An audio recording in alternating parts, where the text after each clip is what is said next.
स्वागत है आप सभी का दोस्तों। आज के इस नए वीडियो में देखिए, माई ज्ञान यूट्यूब फैमिली में आज के इस नए टॉपिक को हम लोग लेकर चलेंगे, जिसका नाम है अलंकार। क्या नाम है उसका? उसका नाम है अलंकार। कक्षा 10 हो गया या 12 हो गया, अभी किसी भी कोई भी एग्जाम हो गया, उसमें इसके वेटेज सबसे ज्यादा रहते हैं। किसके? अलंकार के। किसके सबसे ज्यादा वेटेज रहते हैं? अलंकार के। देखिएगा, प्रीवियस ईयर जब मैं कराऊंगा तो उसमें क्वेश्चन एकदम डेफिनेटली पूछता ही है। कक्षा 10 में 3 ही अलंकार है, लेकिन कक्षा 12 में 5 है। देखिए, चलिए आज के इस टॉपिक को शुरू करते हैं एक मोटिवेशनल कोट के साथ। जो बाहर की सुनता है वो बिखर जाता है, जो भीतर की सुनता है वो संवर जाता है। अगर आप बाहर के लोगों की बात सुनेंगे और देखिए, 10 लोग मिलेंगे आपसे ना, तो 10 प्रकार की राय देंगे। किसी का मत सुनिए, जो आपका अंदर से जो दिल कह रहा है ना, उसको सुनिए। अपने मेहनत पर विश्वास रखिए। किस्मत की लकीर कोई लेकर नहीं आता, वो धरती पर आके ही बनाया जाता है। वो कहावत है ना कि लकीरें उनकी भी होती हैं जिनके हाथ नहीं होते। तो मेहनत करके आप लकीरें अपनी बदल सकते हैं। इसलिए किस्मत के भरोसे मत बैठिए, मेहनत कीजिए, सब कुछ बदल जाएगा। ठीक, तो चलिए आज के इस टॉपिक की शुरुआत करते हैं हम लोग। अलंकार। अलंकार क्या होता है? अलंकार की परिभाषा क्या है? अलंकार क्या होता है? देखिए, काव्य की शोभा बढ़ाने वाले शब्दों को क्या कहते हैं? काव्य की शोभा बढ़ाने वाले, किसी भी वाक्य की शोभा बढ़ाए जो उस तथ्य को अलंकार कहते हैं। किसी भी वाक्य, किसी भी तथ्य, किसी भी कविता, किसी भी गद्य पद्य, किसी भी काव्य हो गया, उसकी शोभा जो बढ़ाएगा, ये कोई अलंकार। अलंकार का मतलब क्या होता है? श्रृंगार करना, साजबाज करना, मतलब किसी भी चीज को सजाना, उसी को क्या कहते हैं? अलंकार। तो यहाँ पे लिखा है, काव्य की शोभा बढ़ाने वाले शब्दों को अलंकार कहते हैं। क्या कहते हैं? अलंकार। चलिए देखते हैं, आप लोग का जो पाठ्यक्रम है, मैंने उसमें देखा है कि जो कक्षा 10 में कौन कौन से अलंकार पूछा पूछा था, और कक्षा 12 में कौन सा पूछा था या फिर पूछेगा, यही बस है। देखिए, कक्षा 10 में 3 ही अलंकार है: उपमा, रूपक, उत्प्रेक्षा। बस ये 3 है। लेकिन कक्षा 12 में 5 है। उपमा, रूपक, उत्प्रेक्षा तो है ही, साथ में संदेह और भ्रांतिमान अलंकार भी है। देखिए, आज की जो इस अलंकार का जो क्लास है, आप लोग के लिए ट्रिक सहित होगा। मतलब अगर आप लोग याद करना चाहते हैं तो ऐसा याद करेंगे ना कि जिंदगी भर याद रहेगा, कभी भूलेगा नहीं आपसे। ठीक, देखिए, कक्षा 10 में 3 ही है, लेकिन कक्षा 12 में कितनी है? 5 है। संदेह और भ्रांतिमान अलंकार भी इसमें है। ठीक, तो चलिए पहला जो अलंकार है उसकी तरफ देखते हैं। देखिए, ऐसा मैंने इसमें फिगर बनाया ना कि कभी भूलना चाहे भी तो नहीं आप भूल सकते, जैसे चित्र के साथ मैंने देखिए, पहला अलंकार है उपमा अलंकार। क्या है? उपमा अलंकार कहते किसे हैं? देखिए, ये पेन है ना, इस पेन की तुलना अगर बैग से कर दिया जाए, पेन की तुलना किसी कलम से कर दिया जाए, मेरी तुलना किसी अन्य व्यक्ति से कर दी जाए, मेरी तुलना गुलाब से कर दी जाए, तो वहां पे उपमा अलंकार होता है।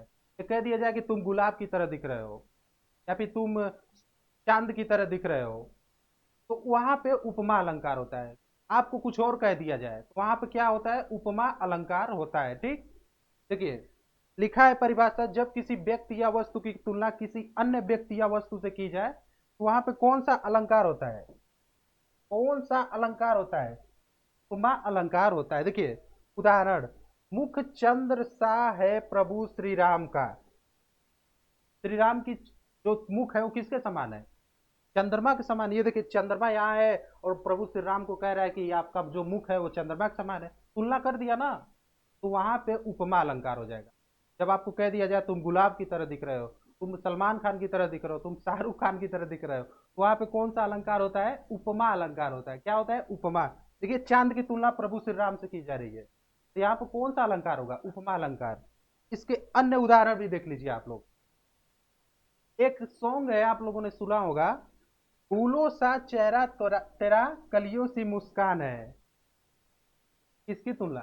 कलियों की तुलना उसके मुस्कान से की जा रही है, तो यहाँ पे कौन सा अलंकार होगा? उपमा अलंकार। किसी भी चीज की तुलना किसी अन्य चीज से कर दी जाती है ना, तो वहां पे कौन सा अलंकार होता है? उपमा। मसक समान रूप कपि धरहीं। हनुमान जी जब लंका में जा रहे थे, तो रावण का जो गेट बना था ना, उसके नीचे से जाने के लिए मशक यानी कि मच्छी के समान उन्होंने अपना रूप धारण किया था, वही ये पद है। मशक समान रूप कपिधरे, यानी कि मच्छी के समान। अब हनुमान की तुलना किससे कर रहा है? मच्छी से कर रहा है, यानी कि मक्खी, छोटी सी मक्खी से कर रहा है। तो जहां पर भी तुलना की जाए किसी भी अन्य वस्तु से आपकी, तो वहां पे उपमा अलंकार होता है। ठीक है, बताइए कभी भूलेंगे आप लोग ऐसे उदाहरण के साथ? फूलों सा चेहरा तेरा, फूलों, आपका चेहरा कैसा है? फूल की तरह है। आपकी मुस्कान कैसी है? कलियों की तरह है। तो यहाँ पर तुलना की जा रही है। ठीक, चलिए अगला अलंकार हम लोग देखते हैं, उत्प्रेक्षा अलंकार। उत्प्रेक्षा अलंकार देखिए, अगर आप लोग जानना चाहते हैं तो सबसे इसका सरल उपाय क्या होता है? दो शब्द होंगे और दो शब्दों के बीच में ये योजक चिन्ह होगा। ये देख रहे हैं पाई ना? दो शब्दों को एकदम मिला दिया जाता है। आपके चरण कैसे हैं? कमल की तरह हैं। बिल्कुल कहेगा कि आपके चरण कुछ है ही नहीं, आपका चरण कमल है, बिल्कुल कहेगा। उसमें तो तुलना कर रहा था ना, बस बता रहा था कि ऐसा दिखता है, लेकिन इसमें साफ बोल देता है कि हाँ यही है। ठीक, देखिए देखिए यहाँ पे लिखा भी है, जहां उपमेय में उपमान का भेद रहित आरोप किया जाए। जो परिभाषा लिखा गया है वही परिभाषा आप लोग एग्जाम में भी लिखेंगे, इससे अलग मत लिखेगा। वो तो मैं बोलने के लिए आपको समझा रहा हूँ ना, कि अलग देसी भाषा में। लेकिन जो असली जो परिभाषा है वो यही है, ये वाला। देखिए क्या पूछेगा, उत्प्रेक्षा अलंकार का परिभाषा उदाहरण सहित दीजिए। उदाहरण परिभाषा हो गया, उदाहरण ये दे दीजिएगा बस। एक लाइन, पूरा पन्ना मत भरिएगा। दूसरा चीज याद कीजिए, देखिए परीक्षा कभी भी स्मार्ट तरीके से दीजिए। एग्जामिनर को चीजें हाईलाइट करके दिखाइए। देखिए मैंने यहाँ पर चरण कमल हाईलाइट कर दिया, तो आप लोग का पूरा ध्यान चरण कमल पर ही होगा। बंदो हरिराई पर ज्यादा ध्यान नहीं जा रहा होगा, लिखिए। और जाना भी नहीं चाहिए। देखिए चरण कमल, यानी कि चरण किसको कह रहा है? कमल, यानी कि चरण जो है आपका कमल है, सीधे कह देगा। यहाँ पर एक वस्तु को डायरेक्ट दूसरी वस्तु समझ ली जाती है। तुलना नहीं करेगा, कहेगा आपका चरण जो है कमल ही है। तो तुलना नहीं कर, उसमें तो तुलना कर रहा था ना उपमा में, लेकिन इसमें तुलना भी नहीं करेगा। तो यही होता है उत्प्रेक्षा। थोड़ा सा कठिन है, लेकिन याद कर लीजिएगा आप लोग। ठीक, चलिए अगला जो है देखते हैं, संदेह अलंकार। ये तो कभी नहीं भूलेंगे आप लोग। जहां पर भी आपके मन में संदेह पैदा हो जाए, किसी भी चीज, किसी भी काव्य, किसी भी वाक्य, किसी भी गद्य, किसी भी पद्य को पढ़कर मन में संदेह पैदा हो जाए ना, तो वहां पे कौन सा अलंकार होता है? संदेह अलंकार। देखिए परिभाषा, जहां पर किसी वस्तु या व्यक्ति को देखकर संदेह या संशय बना रहे, वहां पर कौन सा अलंकार होता है? संदेह अलंकार होता है भैया। देखिए इसका उदाहरण है, देखिए महाभारत में एक बहुत ही, आप कह सकते हैं, संगीन घटना घटी थी।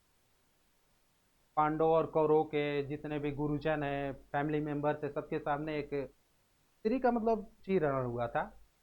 भगवान कृष्ण ने वहां पर बिल्कुल साक्षात के रूप में आकर वहां पर एक नारी की इज्जत बचाई थी। तो वहां पर जो दुशासन जो था, दुर्योधन का जो भाई, जब चीर जो खींच रहा था ना, वो कंफ्यूज हो गया था। और वहीं का ये पद है, कंफ्यूज होने का मतलब संदेह उसको हो गया था। क्या हुआ था? सारी बिच नारी है कि नारी बिच सारी है?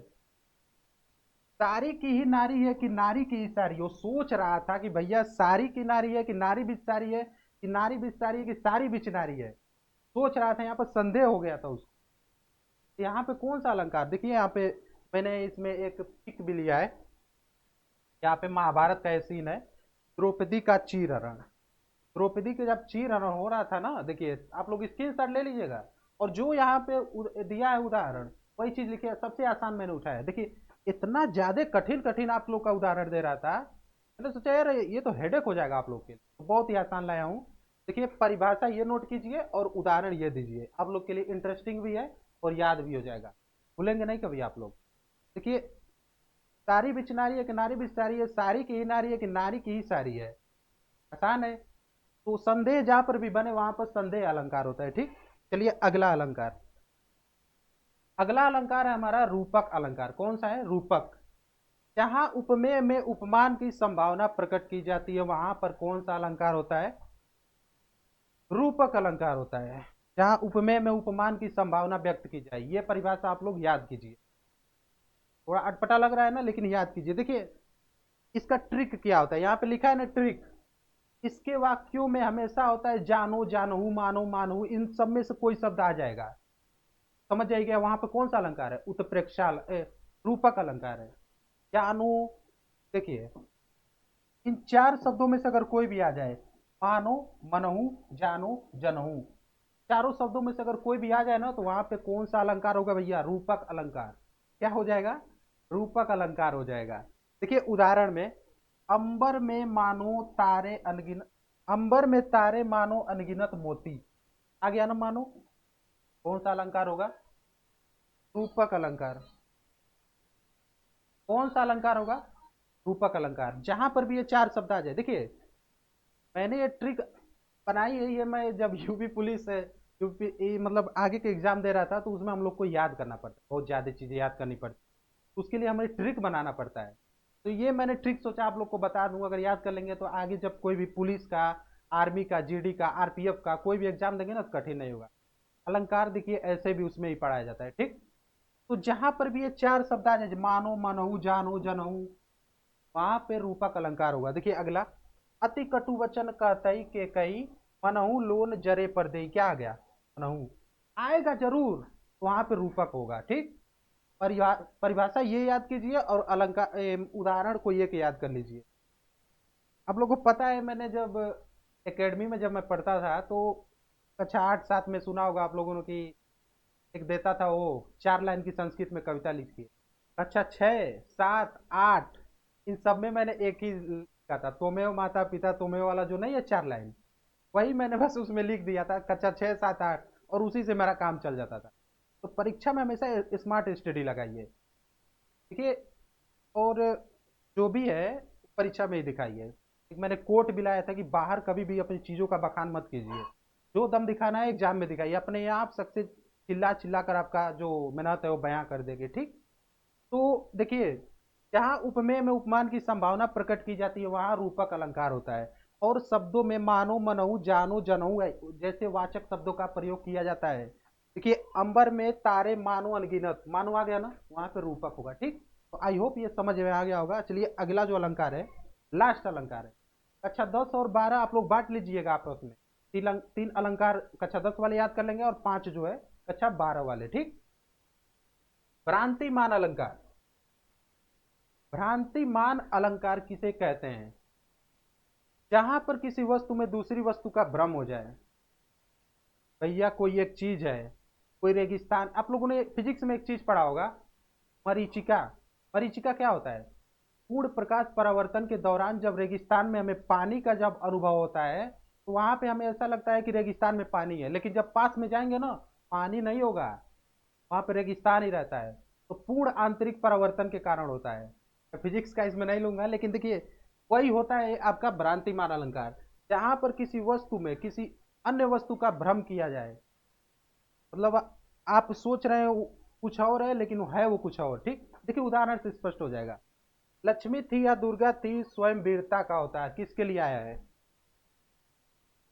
झांसी की रानी के लिए आया है। किसके लिए आया है, झांसी की रानी। जब झांसी की रानी जब रण में उतरी थी, तो अंग्रेजों के छक्के छुड़ा दिए थे, और उनको देखकर कवि ने ये कहा है, लक्ष्मी थी या दुर्गा थी या वीरता का अवतार थी, उसको भ्रम हो गया है, ये कौन थी जो इतना तेजी से लड़ी थी, इसके अंदर इतनी दया थी भारतीयों के लिए, कौन थी ये, ठीक। अगला जो उदाहरण है, ज्ञान श्याम को घन श्याम, ज्ञान श्याम को घन श्याम, नाच उठे वन में मोर। जब रात हुआ ना, तो मोर समझे कि भगवान कृष्ण आ गए और लगे नाचने। तो जहां पर भी आपको भ्रम हो जाए, वहां पे कौन सा अलंकार होता है, भ्रांतिमान अलंकार होता है, ठीक। जहां पर भी भ्रम हो जाए। अब देखिए यहाँ पर कवि को भ्रम हुआ है कि नहीं, कह रहा था लक्ष्मी थी या दुर्गा थी या स्वयं वीरता का अवतार थी, कौन थी ये झांसी की रानी, तो भ्रम हो गया है, दिमाग उसका हिल गया है। और यहाँ पे मोर लोग को भ्रम हो गया है कि भैया जो अंधेरा हुआ है वो लग रहा है घनश्याम है, तो वो नाचने लगे अपने पंख फसार के, ठीक। तो देखिएगा आप लोग स्क्रीनशॉट ले लीजिएगा, मैं किनारे हो गया हूँ। तो ये थे आपके अलंकार, ठीक। तो आई होप कि ये वीडियो आप लोग को पसंद आएगा। वीडियो पसंद आया तो ज़्यादा से ज़्यादा लोगों के पास शेयर कीजिए, ये ऑर्डर है, और आप लोगों के लिए मतलब आप लोग का एक कर्तव्य भी है, ठीक। वीडियो को शेयर कीजिए, लाइक कीजिए, कमेंट कीजिए कि अगला टॉपिक कौन सा होगा, अगला टॉपिक कौन सा होगा आप लोग के लिए, आप लोग बता सकते हैं। पिछले वीडियो में एक गलती हो गया था, उसमें आवाज़ थोड़ा कट हो गया था, उसके लिए आप लोग क्षमा करेंगे। लेकिन आगे से दिक्कत देखिए, आप लोग के लिए एक यहाँ से जो हेडफोन होता है इस तरह से, वो वाला हम लोग मंगा रहे हैं, ठीक। जल्दी से जल्दी आ जाएगा, तब दिक्कत सब खत्म हो जाएगा। और जल्द से जल्द इंग्लिश की क्लासेस भी कंटिन्यू होगी। जो आपकी जो जो इंग्लिश की जो क्लास लेती हैं उनके तबीयत में थोड़ा नासिर है, मतलब बहुत ज़्यादा तबीयत खराब है, जिसकी वजह से हो नहीं पा रहा है। के लिए आप लोग घबराइएगा मत, सिलेबस जिम्मेदारी हम लोगों की है, पढ़ना आप लोग का काम है, ठीक। तो वीडियो को शेयर कीजिए, लाइक कीजिए, कमेंट कीजिए कि कौन सा चाहिए, और माई ज्ञानपुर चैनल को सब्सक्राइब करवा के ज़्यादा से ज़्यादा लोगों को जोड़िए। तो मिलते हैं अगले वीडियो में, तब तक के लिए बाय।